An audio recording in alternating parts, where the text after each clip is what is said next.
Graça e paz, meus irmãos. Vamos mergulhar na palavra de Deus, no livro de Mateus 10, no seu versículo 18 e no versículo 22. Depois pularemos para Atos 9, no seu versículo 16. Vamos lá, no 18, Mateus 10, 18. Por minha causa, vocês serão levados à presença de governadores e reis, como testemunhas a eles e aos gentios. No 22, todos odiarão vocês por minha causa, mas aquele que perseverar até o fim será salvo. Vamos para Atos 9, 16. Mostrarei a ele quanto deve sofrer pelo meu nome. 3 versículos onde Jesus diz que o evangelho não seria fácil. Jesus deixa bem claro nesses versículos que o evangelho ele é tirado à força. Ele é tirado de você à força.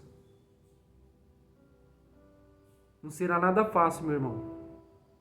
Não será nada fácil. Porque Jesus disse nessa palavra: vocês serão perseguidos. Vocês serão caçados. Odiarão vocês por causa do meu nome. Qual é a adversidade que tu passa hoje por causa do nome dele? Qual a perseguição que você está tendo por causa do nome dele? Não fique triste. Porque ele disse na palavra, não seria fácil. Para aqueles que já estão no seu caminho e para aqueles que ainda vão entrar no caminho dele, não será fácil. Mas no versículo 22, na parte B diz: mas para aqueles que perseverar até o final, será salvo. Então Jesus disse: não será fácil, mas com ele a gente consegue. Com ele a gente consegue. Aqui em Atos 16, é a vida de Saulo.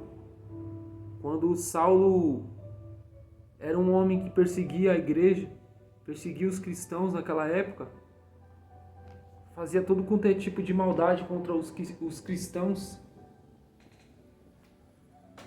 E nesse dia que ele estava indo com cartas, com autorizações para perseguir mais igrejas, prender cristãos, Jesus aparece a ele e se mostra para ele. Ele tem um encontro com Cristo esse dia. E ele fica cego. E Jesus diz a ele para ele entrar na cidade, que um homem ia dizer o que ele ia fazer. Só que nessa, Jesus já tinha um servo, Ananias. Ananias era um servo de Deus, onde Deus, em sonho, o avisou. Falou: desce na rua direita. Lá terá um homem que chamará Paulo. Saulo, ainda era Saulo, né, o nome dele. Só que Ananias contesta, porque esse homem era muito ruim. Esse homem, a fama dele era de ser muito ruim contra os cristãos. Ele perseguia, ele tinha prazer em perseguir os cristãos. Só que Deus deu uma ordem. Ananias contesta, mas ele vai. E Deus deixa bem claro, Jesus deixa bem claro que esse é instrumento para mim. Este eu escolhi. Este eu chamei. Eu separei ele. Eu deixei ele viver até onde eu quis. Aonde eu quis que ele vivesse, ele viveu. Só que hoje eu tive um encontro com ele. Vai lá e recupera a visão dele. Eu fechei a visão dele, eu deixei ele cego. Vai lá e recupera a visão dele. E mais, não tenha medo, Ananias. Vai lá, porque ele é vaso escolhido para mim. Eu mostrarei para Saulo o quanto deve sofrer pelo meu nome. Tá aí. Sofremos pelo nome de Jesus. Sofremos, mas vale a pena. Vale a pena sofrer pelo nome dele. O que importa é que ele está conosco. O que importa é caminhar com ele junto. Porque ele não quer um relacionamento raso. O Senhor, ele nos chama para ter um relacionamento entre pai e filho. Entre filho e pai. Não cai nessa de relacionamento raso com Deus. Não cai nessa de ficar em cima do muro com o Senhor. Porque Ele é nosso Pai, Ele conhece todas as coisas, esse Deus conhece. Ele esquadrinha o nosso coração.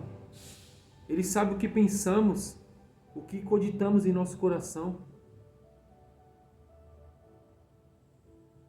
Ele sabe o que vamos fazer daqui a alguns minutos, sem a gente saber o que nós vamos fazer. Aqui em Mateus 10 diz que Ele conhece cada fio de cabelo nosso. Cada fio de cabelo nosso está contado por Ele.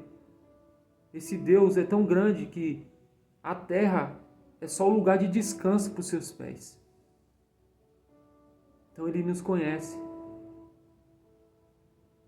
Vale a pena sofrer por esse nome. Vale a pena sofrer pelo nome de Jesus. Porque no final, quem perseverar será salvo. Vale a pena ter um encontro com Ele. Vale a pena ter um aconchego. Vale a pena se sentir completo com Ele. Vale a pena caminhar e ter a esperança. Ter uma esperança. Não vale a pena gastar nossa vida por algo que não compensa.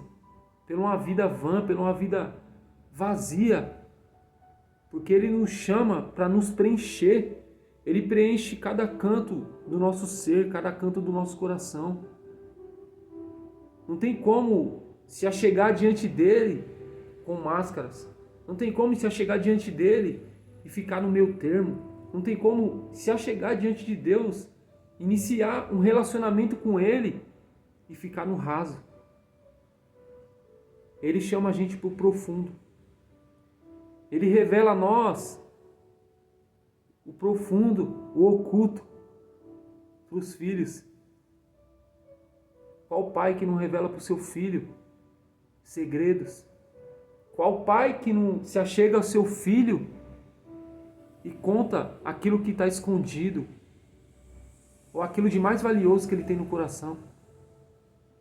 Qual pai que o filho te pedindo pão dará pedra para comer? Quanto mais o nosso Deus, que se nós se colocarmos diante dele, diante da sua graça, diante da tua presença, e colocar nossa vida, nossos sentimentos, nosso coração diante dele, ele não ouvirá, ele não descerá, ele nos preencherá. É isso que Deus nos chama. É isso que ele nos mostra.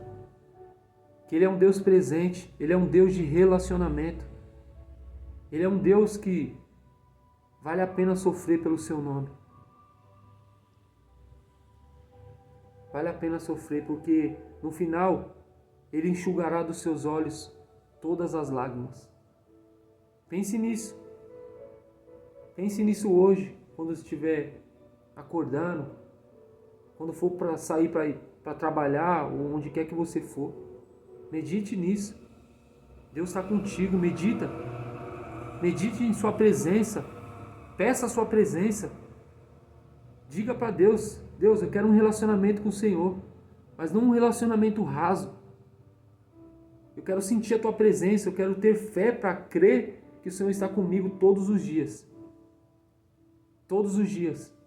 E não ser mais vazio, Senhor. Não se sentir mais vazio, mas se sentir completo. Completo, porque a tua presença, ela nos basta. O Senhor é suficiente. Jesus é suficiente. Não preciso de mais nada. De mais nada para me preencher. De mais nada nos preenche a não ser a sua presença. Como diz um romantista russo, Dostoiévski, ele diz uma frase que todo ser humano tem dentro dele um vazio do tamanho de Deus. Ou seja, se o ser humano tem um vazio do tamanho de Deus, Deus é muito grande. Não tem como uma simples coisa passageira desse mundo preencher esse vazio. O vazio da nossa alma só preenche com a sua presença. Não tem como algo insignificante, desejos, prazeres passageiros onde qual desses Salomão viveu todos na sua juventude. Na sua juventude, Salomão viveu todos esses prazeres. E não haverá outro homem sábio como esse homem, que na sua velhice escreve outro livro de provérbios e diz: lembra-te do teu Criador no dia da sua mocidade, no dia da sua juventude, porque chegará os maus dias, quer dizer, o dia da velhice, e você dirá: não tenho nele contentamento, não tenho nesses dias, eu como velho, alegria, porque Salomão estava se sentindo vazio,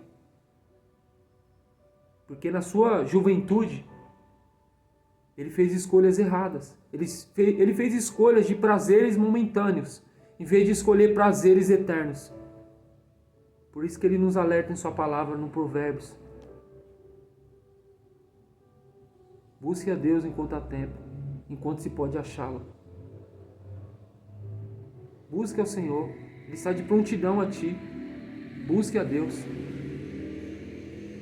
Crie uma amizade com o Senhor, um relacionamento sincero, sem máscaras, profundo. E depois volte aqui nesse vídeo e me conte o que o Senhor fez na sua vida. Qual o nível que você está com Ele? Se eu te falei algo que não foi relevante, volte aqui depois nesse vídeo e me conte o seu testemunho, a obra que Deus fez na sua vida, o amigo que você conheceu, que você não conhecia, que é o Espírito Santo. Peça ao Espírito Santo e será dado. Depois volte aqui e me conte. Fique com Deus em nome de Jesus. Amém.